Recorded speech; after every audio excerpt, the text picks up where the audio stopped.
Hey race fans, it's race day top 5 with me, Frank 5. Before we get started, I know you're all probably wondering I look a little bit different. Yes, the beard's gone, back to a goatee, and I'm trying sideburns. But that's, personal choice, and I'm going on to it. But that's not the reason why we're here to talk about. We're here to talk about racing. Phase 1 of racing in the books for the season. It doesn't count because it's not the Daytona 500. That's next Sunday. The Clash and the pole for the Daytona 500 already set up, and boy, we have a lot to talk about from today's action, so let's get started. Number 1, the pole for the Daytona 500 was set today. The front row, the first 2 spots locked themselves in, and those 2 winners are Alex Bowman, replacing Dale Earnhardt Jr., has won his second career pole, first for the Daytona 500, and Denny Hamlin starts on the outside of the front row, the first front row start for Hamlin in the Daytona 500. Alex Bowman, who would have believed this guy possibly as a candidate for the pole? I mean, Hendrick Motorsports has won the last pole for the last 3 years with Jeff Gordon in 2015 and the last 2 years with Chase Elliott. But, I mean, nobody would have ever expected this guy to come out of the box after missing a full year of not being in a Cup car since the Clash to win the pole for the Daytona 500. I mean, I'll be honest with you. I'm happy for him. I did not expect this to happen. I really don't predict guys to win the poles for certain races. I just, want the best for my driver and, the best for everybody else to get their starting position. So I'm happy for Alex Bowman, and he gets to start in the front row. And now he's got to gain a little bit of experience in the draft because he hasn't done drafting at Daytona since the Clash, and really in a points race since the 2015 fall event at Talladega, driving for Tommy Baldwin Racing. So Bowman has the pole, and Denny Hamlin starts to the outside.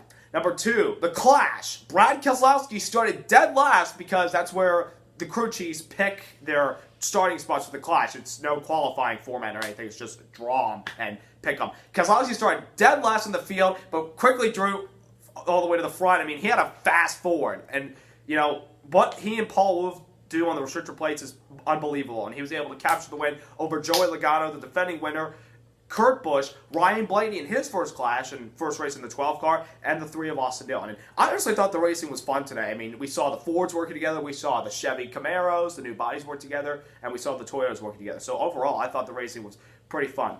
Number 3, Jimmy Johnson. So, had an interesting day. Qualified 3rd as far as the 500 qualifying is concerned, but his starting spot does not get set until Thursday's duels. In the Clash, he was trying so hard to break a 6-year streak of not finishing this race due to a crash, and he almost did it until a last lap bump on the backstretch by Kyle Larson triggered a big one, collecting Jimmy Larson, Kyle Busch, Martin Truex Jr., Casey Kane, those guys. So I'm sorry to say this, folks. Jimmy Johnson can't run restrictor plate racing. I'm sorry, and I know people are gonna go, why are you hitting on Jimmy Johnson? Well, it's the truth. I mean, this is the 7th year he gets taken out at a crash in the Clash, and he caused a wreck in the 500 last year. I mean, he can't finish these races. He's got to find some way where he can finish a race and be a contender at the end. That's basically all I have to say about that. Number 4 would have to be the new pit road format. So people probably heard over the offseason that for the pit stops, we're going from 6 guys over the wall to 5. That would be 2 tire changers, the jack man, a tire carrier, and then the 5th person is obviously the gas man. And the gas man can't assist anything, or else that's a violation of pit road rules, and you're going to have to probably come in for a stop and go or a pass through. But, I mean, we were paying attention to the pit road pit stops of the day, but in the Clash, but it didn't really, point the camera too much at them. So, I mean, I thought the pit stops were smart and clean, no issues really. So we'll see how it transpires to the 500, obviously, next Sunday.